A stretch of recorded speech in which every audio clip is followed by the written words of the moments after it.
2 blouse పీసులతో 7 months పాపకనమాట frock కుట్టాలి. అది కూడా ఫ్రిల్స్ పెట్టి కుట్టాలన్నమాట. అందుకనేసి నేను కటింగు ఇలా మీకేం చూపించలేదు. ఎందుకంటే ఇది నేను అందాజ్ కోసం అనేసి కట్ చేశాననమాట. అది పింక్ లైనింగ్ వేశాను కదా, అసలు మీకు అందులో ఏర్పడలేదు. ఫస్ట్ కట్ చేశాను. కట్ చేసేటప్పుడు అనుకున్నాను మీకు చూపిద్దామనేసి, కానీ అక్కడ నేను కొలతలు ఏం లేవన్నమాట. పాప ఇంత సైజు, తను నాకు మెజర్మెంట్స్ ఇచ్చింది, నేను మర్చిపోయాను అనమాట. అక్కడ పెట్టేసి వచ్చాను. తర్వాత నాకు పాపను చూసిన తర్వాత తెలిసిపోయింది అనమాట, కొంచెం బొద్దుగా ఉంది కాబట్టి. తను ఏముందంటే కొంచెము నడుములో లూజ్ ఉన్నా పర్లేదు వినోద, హైట్ ఎక్కువ ఉన్నా పర్లేదు, పాప ఎదుగుతుంది కదా, కొంచెం పొడవు ఎక్కువ పెట్టినా సరే, నడుములో కొంచెం లూజ్ పెట్టినా సరే, నెక్కు చేతుల దగ్గర కొంచెం చూసుకొని పెట్టుకో అని చెప్పింది. సరే దాని మట్టుకు చూసి కట్ చేశాను అనమాట. తర్వాత ఏంటంటే పింక్ బ్లూ రెండు ఇచ్చింది, మీకు చూపించలేదు. ఈ పింక్ మాత్రం నేను ప్రిల్స్ కోసం కట్ చేసుకున్నాను. అయితే ఎలా కుట్టాలి ఆమె మోడల్ అనేది ఏం చెప్పలేదన్నమాట. చూడండి, మీకు వచ్చిన మోడల్ కుట్టండి, ఏదైనా సరే కొంచెం కొత్తగా ఉండేటట్టు అంటే సరే అనేసి ఇంకా నేను ప్రిల్స్ పెడదాము బాగుంటుంది, చిన్న పాపకి కదా కొంచెం కుచ్చులు పెడితే ముద్దుగా అనిపిస్తుంది, మొత్తము బ్లూ కలర్ ప్లేన్ అయిపోతుంది అనేసి ప్రిల్స్కి అయితే అన్నీ రెడీ చేసి పెట్టుకున్నాను. కింద వేద్దామనేసి నిన్న దానికి సంబంధించిన షార్ట్ వీడియో కూడా మీకు పెట్టాను అనమాట. ఇంకా బాడీ కూడా అటాచ్ చేసేసుకుంటున్నాను కుట్టడానికి. సింపుల్గా అండి, చాలా బాగుంటుంది. ఇంకా నెక్కు నేను పైపింగ్ వేయాల్సింది మర్చిపోయాను అనమాట. ఎందుకంటే తను చిన్నపిల్లలు కదా, కుచ్చుకుంటే కొంచెం ఇబ్బంది పడతారులే ఎందుకని మళ్ళీ తర్వాత ఆలోచించి వదిలేసాను. కొంచెం గోల్డ్ కలర్ పైపింగ్ వేసుంటే ఇంకా మంచి లుక్ వచ్చేది ఫ్రాక్కి, కానీ నేను వేయలేదు, వద్దు అనిపించింది. ఇంకా సైడ్లో మొత్తం క్లాత్ అంతా కట్ చేసుకొని అక్కడక్కడ టక్స్ పెట్టుకొని మనం క్లాత్ని అనేది ఇట్లా రివర్స్ తీసుకోవాలన్నమాట. చూసారు కదా, ఇట్లా రివర్స్ తీసుకుంటే బాడీ అనేది రెడీ అయిపోయినట్టే. మళ్ళీ దీన్ని ఏంటంటే కొంచెం నీట్గా మనము ఐరన్ అయితే చేసుకోవాలి. 2 కంప్లీట్ చేసేసుకున్న తర్వాత 2 కుట్టేసిన తర్వాత నీట్గా ఇంకా సైడ్లకు మొత్తం జాయిన్ చేసేసుకొని నీట్గా ఐరన్ చేసేసుకున్నాను. ఐరన్ చేసుకుంటే కొంచెం బాగా అనిపిస్తుంది. ఇంకా డాట్స్ కూడా పెట్టేసుకొని ఇంకా అటాచ్ అయితే చేసేసుకుంటున్నాను. కొంచెం అక్కడక్కడ టక్స్ లాగా ఇచ్చేసామనుకోండి స్టిప్గా ఉంటుంది, ఇక్కడ కుట్టు ఊడిపోదనమాట. లోపల కాటన్ లైనింగే వేసాను, చిన్నపిల్లలు కదా కొంచెం అందుకనేసి. దీనికి బ్లూ కలరు ఇక్కడ కుచ్చులు పెడదామనేసి బ్లూ కలర్ అయితే ఇట్లా కట్ చేసేసుకున్నాను. ఇప్పుడు చూపిస్తాను మీకు నేను కుచ్చులు అనేవి ఎలా పెడతానని. సైడ్లకి అయితే పీకో ఏం చేయలేదు, నార్మల్గా స్టిచ్ అయితే వేసాను అనమాట.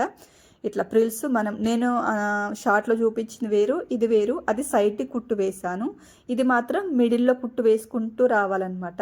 చూసారు కదా, ఇట్లా కొంచెం కొంచెం తీసుకుంటూ మిడిల్లో ఒక్కొక్క కుట్టు ఇట్లా కుట్టు వేసుకుంటూ రావాలి. మనము దొడ్డు కుట్టు వేసి ఇట్లా లాగినా కూడా వస్తుంది, కానీ నాకు అది టైం టేకింగ్ పని అనిపిస్తుంది అనమాట. దాన్ని సెట్ చేసుకోవడము మొత్తం తిరిగిపోతుంది క్లాత్ అంతా. దానికన్నా ఇది కొంచెం బెటర్ అనిపించింది, అందుకే నేను ఇలానే చేశాను అనమాట. అప్పటికే చాలా టైం పట్టింది అనమాట డ్రెస్ కుట్టడానికి. ఫుల్ వీడియో తీయాలంటే కొంచెం టైం టేకింగ్ పని అనమాట. వీడియోస్ సెట్ చేసుకోవాలి, కట్ చేసుకోవాలి, ఇవన్నీ ఉంటాయి అనమాట. చూసారు కదా, ఇలా మొత్తం కుట్టేసుకున్నాను. కరెక్ట్గా హ్యాండ్కి సరిపోయింది, ఇంకొంచెం ఎక్కువైతే నేను కట్ చేశాను అనమాట. లాస్ట్కి ఇంకా హ్యాండ్స్కి కూడా జాయింటింగ్ అయితే చేసేసుకున్నాను. సైడ్లకు అయితే వదిలేసుకోవాలి. మనం ఎక్కడైతే ఇట్లా సంఖ దగ్గర కుట్టు వేసుకుంటాం కదా, అక్కడ మాత్రం కుట్టొద్దు. ఎందుకంటే చిన్నపిల్లలు కదా, కొంచెం ఒత్తుక్కపోతే కూడా అసలు వేసుకోరు కాబట్టి అక్కడైతే వేయొద్దు అనమాట. మనం ఎక్కడ వరకు అయితే కుట్టు వేసుకుంటామో అక్కడ వరకు వేసుకొని వదిలేసుకోవాలంతే. తర్వాత వచ్చేసి ఇది కింద దానికనమాట. ఇప్పుడు నేను ఇక్కడ దొడ్డు కుట్టు వేసుకుంటున్నాను. దొడ్డు కుట్టు వేసేసుకొని దీన్ని ఇప్పుడు దారం పట్టి లాగితే చిన్న చిన్న కుచ్చులాగా వస్తాయి కదా, ఇప్పుడు ఇలా చేస్తారనమాట. ఎందుకో నాకు కుచ్చుల కన్నా ఇలా పెట్టుకుంటే కొంచెము మంచిగా అనిపిస్తుంది అనేసి నేను ఇంక ఇలా చేశానమాట. దొడ్డు కుట్టు వేసేసి చివరిన ఒక దారం తీసుకొని ఇట్లా లాగామనుకోండి, మనకు చిన్న చిన్న ప్రిల్స్ లాగా వస్తాయి. ఈ ప్రిల్స్ని మనం మంచిగా పట్టి ఐరన్ ప్లీట్ బాక్స్ ఉంటుంది కదా, మనము వేరేది ఉంటుంది కదా, దాంతో ఇంకా ఐరన్ చేస్తే మాత్రము ఫ్రిల్స్ మంచిగా నిలబడతాయి. కానీ అది నా ఐరన్ బాక్స్ అలా లేదనమాట. కాటన్ దానికి ఓకే అనమాట, కానీ ఇలాంటి సిల్క్ కొంచెం ఉన్నాయి చేశాను అనుకోండి కాలిపోతుంది. అందుకనేసి పేపర్ వేసి కొంచెం చేశాను అంతే. అందుకే అంత మూతికి నిలబడ్డాయి అనమాట స్టిప్గా. ఇంకా మొత్తం చేసేసిన తర్వాత నీట్గా కొంచెం ఐరన్ చేసిన తర్వాత బాడీకి అయితే అటాచ్ చేసేస్తున్నాను. ఇట్లా కుట్టుకుంటూ రావాలి.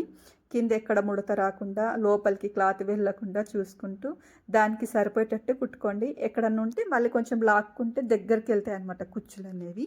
ఇది పర్ఫెక్ట్గా అనిపించింది. ఎందుకంటే ఈ కుచ్చులు పెట్టుకుంటూ వచ్చేదానికన్నా ఇది కొంచెము దగ్గరగా ఉంటుంది, నిండుగా అనిపిస్తుంది. అయినా ఈ క్లాత్ కొంచెం లావు ఉండడం వల్ల కూడా లైనింగ్ వేసిన తర్వాత ఇంత ఉబ్బుగా అనిపించింది. కస్టమరే అన్నారనమాట, పాపకి ఇంత లావు అయిపోయిందేమోనని. అంత లావుగా అయిపోయింది అనమాట లైనింగ్ లోపల వేసుడుకు. ఈ బ్లౌజ్ పీస్ చాలా లావు ఉందన్నమాట, కానీ కలర్ కాంబినేషన్ భలే నచ్చింది. నేను తీసుకున్నప్పుడు మొత్తం ప్లెయిన్ అయిపోయింది, ఎలా ఉంటుందో అనుకున్నాను, కానీ కలర్ కాంబినేషన్ బాగుందన్నమాట. చూసారు కదా, సైడ్లకు మొత్తము కుట్టేసాను అనమాట. చూడండి, ఇలా కుట్టేసి నేను వదిలేసి ఉంటే మొత్తము ప్లెయిన్గా అనిపించేది అనమాట. ఇక్కడ ఈ పార్ట్ అంతా కదా, కింద కుచ్చులు పెట్టడం వల్ల కొంచెం మంచి లుక్ వచ్చిందనమాట. చూడండి, ఇట్లా ఉండేది. అందుకే నాకు ఇట్లా కొంచెం ఇంత ఎందుకులే, కొంచెం పింక్ ఎలాగో ఉంది కదా అనేసి నేను కింద మొత్తము ఫ్రిల్స్ పెట్టడానికి అయితే రెడీ చేశానమాట. ఇది చూసారు కదా, మొత్తం రెడీ అయిపోయింది. ఇది ఏంటంటే క్లాత్ నిలబడట్లేదు, చాలా లాగుంది బ్లౌజ్ పీస్ అనమాట. అందుకనేసి ఇంకా సెట్ చేసుకుంటూ కుట్టుకుంటూ వచ్చాను. ఇంకా లోపల లైనింగ్ అయితే అటాచ్ చేయాలి. లోపల లైనింగ్ మనము బాడీకి అటాచ్ చేసామనుకోండి, అసలు లోపల కుట్టు అనేది ఏర్పడదనమాట. పిల్లలకు కూడా కొంచెం కుచ్చుకోదు నేను చూపించే విధంగా. మనం మెయిన్ దానికి కాకుండా లైనింగ్ది మనము ఇది ఉంది కదా, బాడీ ఉంది కదా, బాడీకి అటాచ్ చేస్తే కొంచెం లోపలికి వెళ్ళిపోతుంది అనమాట, కుచ్చుకోదనమాట. ఇంక ఇక్కడ వచ్చేసి ప్రిల్స్ నేను ముందు రెడీ చేసి పెట్టుకున్నాను కదా, ఆ ప్రిల్స్ని అయితే మొత్తం చివరన కుట్టుకుంటూ వస్తున్నాను. నాకైతే కుట్టిన తర్వాత బాగా నచ్చింది.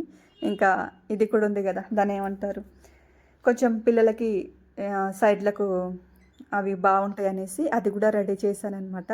కొంచెం లూజ్ ఉన్న నాట్స్ లాగా పెడితే బాగుంటుంది అనేసి నాట్స్ కూడా రెడీ చేసి పెట్టేశాను. కొంచెం లూజ్ ఉంటే కూడా కట్టుకుంటే కొంచెం టైట్గా ఉంటుంది పిల్లలకి అనేసి. ఇంకా సైడ్లకైతే ఇట్లా స్టిచ్ వేసేసుకుంటూ వచ్చి జాయింటింగ్ చేసేసుకుంటే సరిపోతుంది. ఫ్రాక్ అయితే రెడీ అయిపోయింది. నాకైతే భలే నచ్చిందబ్బా. నా ఆ డ్రెస్సు అందులో మొత్తం కలిసిపోయింది, అంత బాగా కుదిరింది. సేమ్ మ్యాచింగ్ అయిపోయింది. మీకు చివరన చూపిస్తాను చూడండి. సేమ్ నా ఆ డ్రెస్ అలా కలిసిపోయింది అనమాట. సేమ్ మ్యాచింగ్ లాగా ఉంది. ఇదండి వీడియో. మీకు ఈ ఫ్రాకు ఎలా అనిపించింది, ఎలా నచ్చింది, బాగుందా లేదా అనేది కామెంట్ చేయండి. నచ్చితే డెఫినెట్గా లైక్ చేయండి. అలాగే మా ఛానల్ కొత్తగా చూస్తే ప్లీజ్ సబ్స్క్రైబ్ చేసుకోండి. ఇలాంటి ఇంకా మంచి వీడియోస్ పెట్టడానికి ట్రై చేస్తాను. నాకు వచ్చినవి మీకు చూపిస్తాను అనమాట. ఇదండి వీడియో. బాయ్.